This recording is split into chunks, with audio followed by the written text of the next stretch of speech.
जय हिंद बच्चों, आप सभी का स्वागत है परीक्षण 28 पर। इसके पहले हमने परीक्षण 1 से लेकर के 27 तक का वीडियो अपलोड कर दिया है, जा करके आप उन्हें देख सकते हैं। आगे के वीडियो आपको देखना हो तो चैनल को सब्सक्राइब कर लें ताकि उसका नोटिफिकेशन आपको मिल जाएगी। निम्नलिखित में से कौन सी संख्या 9 का स्थानीय मान केवल 9 है? केवल 9 है। देखिए, केवल 9 तभी रहेगा जब 9 इकाई के स्थान पर रहेगा। यहाँ पर हम देख रहे हैं पहला ऑप्शन, ये तो सैकड़े के स्थान पर है तो इसलिए ये नहीं होगा। इसमें 9 का स्थानीय मान हो जाएगा 900, इसमें दहाई में है तो 90 होगा। और यहाँ पर देखते हैं कि इकाई जो में है 9, तो यहाँ पर 9 का स्थानीय मान केवल 9 होगा। ये इसका सही उत्तर होगा, सी ऑप्शन इसका सही उत्तर है। ठीक है, अगला हम प्रश्न देखें तो 15 से नीचे की अभाज्य संख्याओं का योग है। 15 से नीचे की अभाज्य संख्या तो 2 होगा, 3 होगा, 5 होगा, 7 होगा और आपका देखें तो 11 है और 13 है। तो इनका योग कितना हो जा रहा है देखते हैं हम।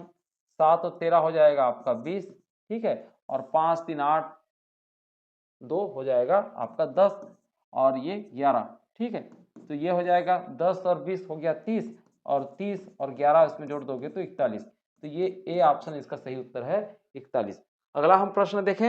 अगला प्रश्न में हम देख पा रहे हैं कि 9 शून्य और 5 से बनी 3 अंकों की सबसे बड़ी और सबसे छोटी संख्या का अंतर।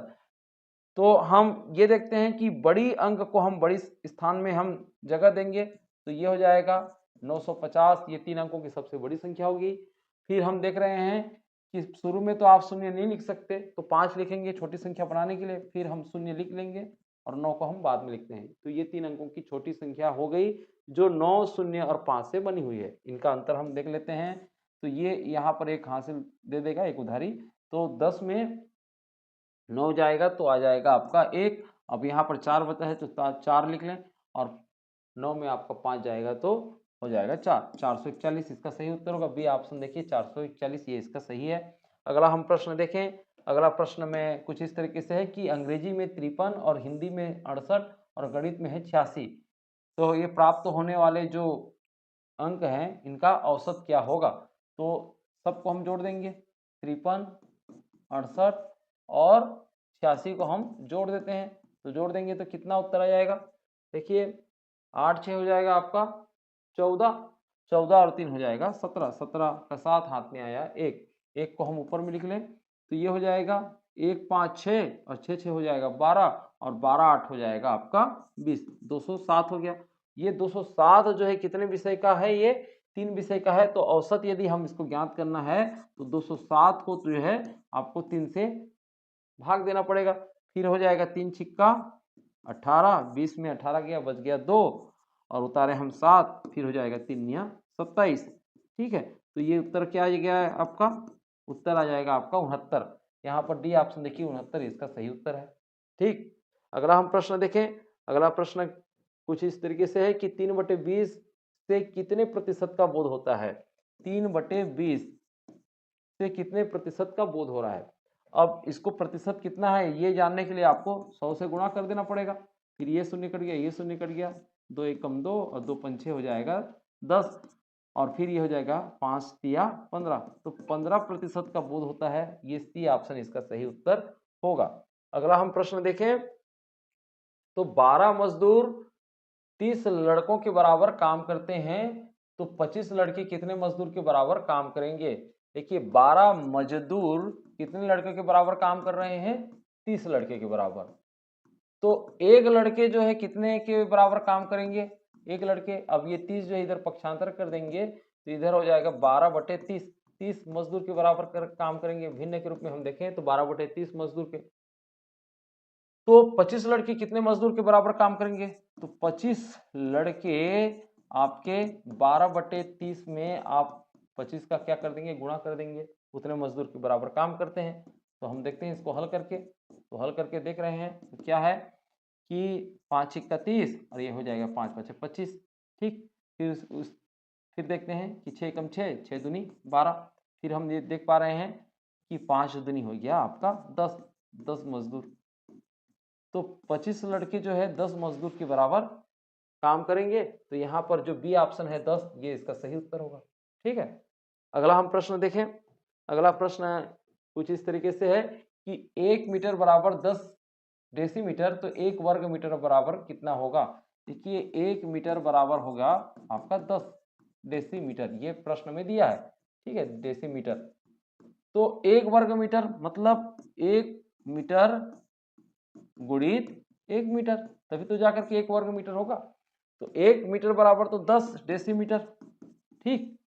तो इस 1 मीटर का भी 10 डेसीमीटर हो जाएगा। तो यहाँ पर 10 गुणित 10 यानी हो जाएगा आपका 100 डेसीमीटर का ये वर्ग, या 100 वर्ग डेसीमीटर। तो यहाँ पर देखते हैं ये ऑप्शन 100 वर्ग डेसीमीटर इसका सही उत्तर है। फिर अगला हम प्रश्न देख रहे हैं, तो अगला प्रश्न कुछ इस तरीके से है कि 40 मीटर कपड़े का 5/8 भाग बिक गया, अब कितना मीटर कपड़ा बचा? देखते हैं कि 40 मीटर का कितना भाग बिक गया है? 5/8 भाग बिक गया, तो अब बचा कितना है? 3/8 भाग बचा है। तो 40 मीटर का 3/8 भाग कितना होगा? ठीक है, देखिए 5/8 भाग जो है बिक गया, तो 8/8 यानी पूरा भाग है, तो इसमें जो है 5/8 को जो हम घटा देंगे तो 3/8 तो ही आएगा ना। तो यही है कि 40 मीटर कपड़े का 3/8 भाग जो है ये बचा है, तो क्या होगा इसका उत्तर देखते हैं। 40 का के जगह में गुणा और 3/8, 8 एकम 8, 8 पंचे 40, और ये हो जाएगा 5 तिया 15, तो 15 मीटर बचा है। ये सी ऑप्शन इसका 15 मीटर ये सही उत्तर है। फिर अगला हम प्रश्न देखें, उसमें है प्रश्न कि 7 किलोमीटर और 5 डेकामीटर का क्या होगा उत्तर। यहाँ पर जो है मीटर में जो है उत्तर दिया है, तो 7 किलोमीटर बराबर कितना मीटर हो जाएगा? तो देखिए 1 किलोमीटर बराबर तो होता है आपका 1000 मीटर, तो 7 किलोमीटर बराबर हो जाएगा 7000 मीटर, ठीक है। उसी तरीके से हम देखते हैं कि 5 डेकामीटर, 1 डेकामीटर बराबर तो होता है, 1 डेकामीटर बराबर आपका 10 मीटर के बराबर, तो 5 डेकामीटर के बराबर क्या हो जाएगा? 5 गुणित 10 यानी 50 मीटर के बराबर हो जाएगा। अब दोनों को हम जोड़ देंगे तो क्या हो जाएगा? 7000 मीटर धन 50 मीटर को, तो ये हो जाएगा 7050 मीटर। यहाँ पर देखते हैं ऑप्शन कौन सा है। जी हाँ, ये भी ऑप्शन देखिए 7050 मीटर, ये सही उत्तर है। अगला हम प्रश्न देखें, 5 किलोग्राम और 8 हेक्टोग्राम। 5 किलोग्राम को यदि हम ग्राम में यदि कन्वर्ट करें, 1 किलोग्राम का हो जाता है 1000, तो 5 किलोग्राम का हो जाएगा 5000 ग्राम, ठीक है। उसी तरीके से आप 8 हेक्टोग्राम को ग्राम में यदि चेंज करेंगे तो कितना हो जाएगा? 1 हेक्टोग्राम का जो ग्राम होगा वो है 100 ग्राम, तो 8 हेक्टोग्राम का 800 ग्राम हो जाएगा, ठीक है। अब दोनों को हम जोड़ देंगे तो कितना हो जाएगा? 5800 ग्राम, ये इसका उत्तर हो जाएगा। कौन सा ऑप्शन है इसका सही उत्तर? देखिए डी ऑप्शन 5800 ग्राम, ये इसका सही उत्तर है। अगला हम प्रश्न देखें, अगला प्रश्न में क्या है कि 52 का संपूरक कोण क्या होगा? संपूरक कोण का एक दूसरे का जो संपूरक होते हैं वो 180 अंश का कोण बनाते हैं। तो यहाँ पर है 52 अंश है, तो आप 180 में इसको जो है क्या कर दीजिए, घटा दीजिए, तो पता चल जाएगा। तो 180 में हम घटा रहे हैं, तो यहाँ पर 10 में 2 गया 8 आ जाएगा। अब यहाँ पर ये 7 बचा है, तो 7 में 5 जाएगा, तो आपका हो जाएगा 2 और 1 का 1, 128 अंश जो है इसका संपूरक कोण होगा। तो देखते हैं ये भी ऑप्शन 128 है। अब दोनों कोणों का योग 128 और 52 अंश का कोण को जो है हम जोड़ेंगे तो 180 अंश आता है। तो संपूरक कोण में यही एक शर्त है कि दोनों का योग 180 अंश होना चाहिए। अब अगला प्रश्न है कि जो सरल रेखा केंद्र से गुजरे, जो वृत्त का जैसे हम केंद्र है वहां से गुजरे और दोनों परिधि को छुए, ठीक है, मतलब ये इस प्रकार से, ये केंद्र से भी गुजरना भी चाहिए और दोनों परिधि को छूना भी चाहिए, उसको क्या कहते हैं? उसको कहेंगे व्यास कहेंगे, ठीक है। यदि केंद्र से नहीं छुएगा तो वो कहलाएगा जीवा, लेकिन यहाँ पर केंद्र से छुए की बात हो रही है, केंद्र से गुजरने की बात हो रही है, तो ये उत्तर आ जाएगा आपका डी ऑप्शन व्यास, ठीक है, जो कि 2 त्रिज्या के बराबर होता है, ठीक है। अगला जैसे प्रश्न है, अगला प्रश्न क्या है कि एक वर्ग का क्षेत्रफल 4a वर्ग मीटर है, ठीक है। तो उसकी परिमिति यानी उसका जो हम परिमाप कहें वो क्या है? तो देखते हैं, इसकी भुजा हम पहले ज्ञात कर लेते हैं।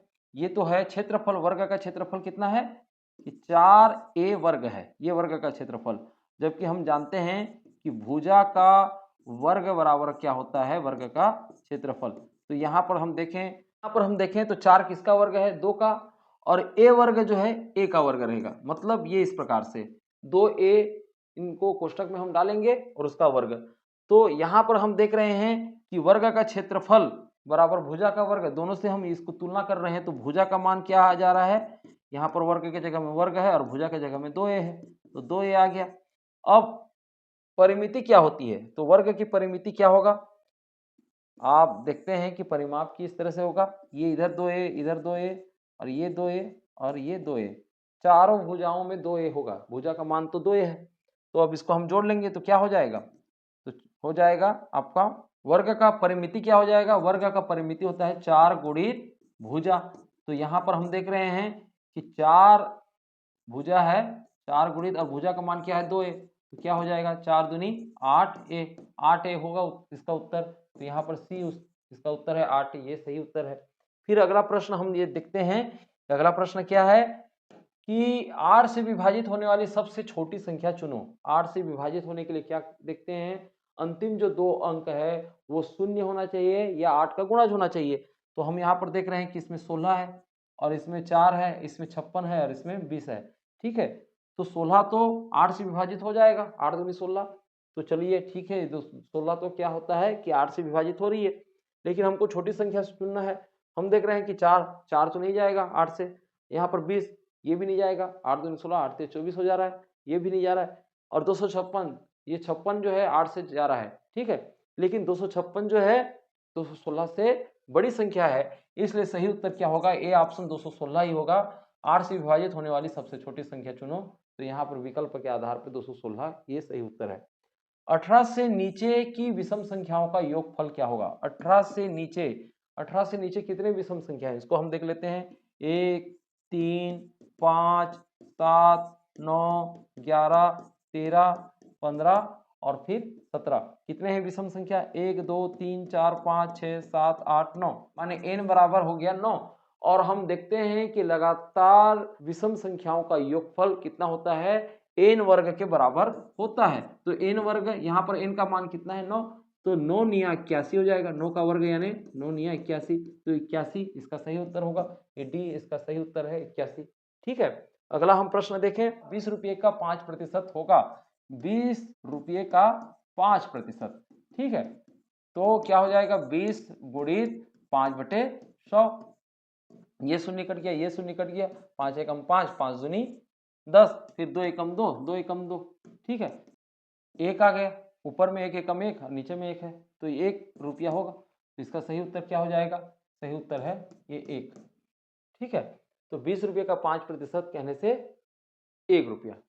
ठीक, अगला हम प्रश्न देखें, अगला प्रश्न में क्या है कि 3/100 धन 5/1000 धन 7 आपका 10,000, तो इसका क्या हो जाएगा, इसका हो जाएगा आपका दशमलव रूप में। हम यदि इसको लिखें, यहाँ पर दशमलव है, 1 2 कदम चलना पड़ेगा, तो फिर ये हो जाएगा 1 2 और यहाँ पर हो जाएगा दशमलव 0.3। इसी तरीके से देखें तो यहाँ पर है दशमलव 1 2 3, 3 कदम चलना पड़ेगा, तो 5 है, तो 1 2 3, ये दशमलव 0.05 हो जाएगा। फिर उसी तरीके से हम देखें तो यहाँ पर है दशमलव 1 2 3 4, 4 कदम चलना पड़ेगा, तो हम यहाँ पर 7 लिखेंगे, फिर 1 1 2 3 4 और ये दशमलव हो जाएगा, 0.0007, ये इसका दशमलव रूप में हो गया। ठीक है, इन भिन्नों का रूप जो है इस प्रकार से दशमलव के रूप में हो गया। अब इनका क्या करना है, हमको योगफल ज्ञात करना है। तो देखते हैं, सबसे पहले हम देख ले रहे हैं, पीछे से योग करते जाएंगे। ये आप देख रहे हैं कि 10,000वां भाग में क्या है, 7 है, 7 को लिख लें। फिर 1000वां भाग में क्या है आपका, 5 है, उसको भी लिख लें। फिर हम देख रहे हैं कि 100वां भाग में क्या है, तो 100वां भाग में आपका 3 है, और 10वां भाग में देख रहे हैं कि सबकी जगह में 0 है, तो यहाँ पर 0 रहेगा और दशमलव की जगह में दशमलव। ये इस प्रकार से इसका उत्तर हो जाएगा क्या, 0.0357। तो यहाँ पर देख रहे हैं 0.0357, ये बी ऑप्शन इसका सही उत्तर है। ठीक, अगला हम प्रश्न देखें, अगला प्रश्न है 1.108 प्राप्त करने के लिए 0.609 में क्या जोड़ा जाए। मान लो 0.609 609 में आपको x जोड़ने से क्या मिल रहा है कि 1.108। ये इस प्रकार से प्रश्न है, इसको व्यंजक के रूप में हमने लिख लिया। ठीक है, ऐसे ही तो बोला है 1.108 प्राप्त करने के लिए 0.609 में क्या जोड़ा जाए, तो 100 जोड़ा जाए। ठीक है, अब क्या करते हैं अगले चरण में, 100 बराबर, अब इसको जो है इधर पक्षांतर कर देंगे, तो 1.108 की तरफ जो है ये 0.609 जो है जब पक्षांतर होगा तो हो जाएगा, घट जाएगा। इसको हम घटा देते हैं, दशमलव के नीचे में दशमलव लिखेंगे, 609 इस प्रकार से हम इसको घटा देते हैं। तो घटाने के बाद क्या उत्तर आता है देखते हैं। अब यहाँ पर ये इसको उधारी दिया तो ये हो जाएगा 18 में 9 गया तो 9। अब ये यहाँ पर जो है ये 10 बना था, इससे उधारी मांग करके अभी 9 है, तो 9 में शून्य गया तो 9। अब यहाँ पर शून्य है, अब इससे उधारी मांग लेगा तो ये हो जाएगा फिर 10, 10 में 6 गया तो आ जाएगा 4। अब ये उधार दे दिया, अब ये शून्य है, तो ये क्या हो जाएगा 0.499 इसका उत्तर है। तो यहाँ पर देखते हैं ये भी ऑप्शन 0.499 ये इसका सही उत्तर होगा। फिर अगला प्रश्न हम देखते हैं। अगला प्रश्न कुछ इस तरीके से है कि कौन सा भिन्न 40% के बराबर है। देखिए 40% के बराबर है और 40% को हम भिन्न के रूप में यदि लिखें तो हो जाता है 40/100। ये शून्य कट गया, ये शून्य कट गया। फिर हम देखते हैं कि 2 दूनी 4 और 2 पंचे 10, यानी 2/5 हो जा रहा है उत्तर। यहाँ पर हम देखें तो डी ऑप्शन 2/5 ये इसका सही उत्तर है। अगला हम प्रश्न देखें कि यहाँ पर 800 की अलमारी 600 में बिकी तो कितने प्रतिशत हानि हुई। सीधा सीधा तो आपको पता चल गया होगा कि 800 की अलमारी यदि 600 में बिक रही है तो 200 रुपये की क्या हो रही है, हानि हो रही है। और ये 200 रुपये की हानि कितने में हो रही है, 800 रुपये में हो रही है। 800 का खरीदा था, क्रय मूल्य क्या था 800 रुपये का, उसमें 200 की हानि हो रही है। तो 200/800 और इसको हम यदि 100 से हम यदि गुणा कर देंगे तो हमको मिल जाएगा हानि प्रतिशत, कितना प्रतिशत हानि हुआ ये पता चल जाएगा। तो यहाँ पर ये शून्य कट गया, ये भी शून्य कट गया, ये शून्य कट गया और ये शून्य कट गया। ठीक है, फिर हम देखते हैं कि 2 चौक हो जाता है 8 और ये 2 एकम 2, 2 शून्य शून्य, 2 शून्य शून्य। फिर हम ये 2 से कटाते हैं इसको, 2 दूनी हो जाएगा 4, ये 2 पंचे 10 और शून्य का शून्य। फिर ये कटेगा 2 एकम 2 और ये हो जाएगा 2 दूनी 4, 5 में 4 गया, बच गया 1, 2 पंचे 10, ये हो जाएगा 25%। 25% की हानि हुई है। तो यहाँ पर ये देखते हैं कि ए 25% ये इसका सही उत्तर होगा। इस तरीके से आपको जो है हर प्रश्न के उत्तर बना लेना है। इस तरह से आप हमसे जुड़े रहिए और परीक्षण के उत्तर भी जानिए और किस तरह से उसके बनाते हैं इन प्रश्नों का उत्तर, ये भी आपको समझने को मिलेगा। आप हमारे साथ जुड़े रहिए, चैनल को सब्सक्राइब कीजिए और वीडियो पसंद आया तो लाइक कीजिए। हम मिलते हैं एक नए परीक्षण में।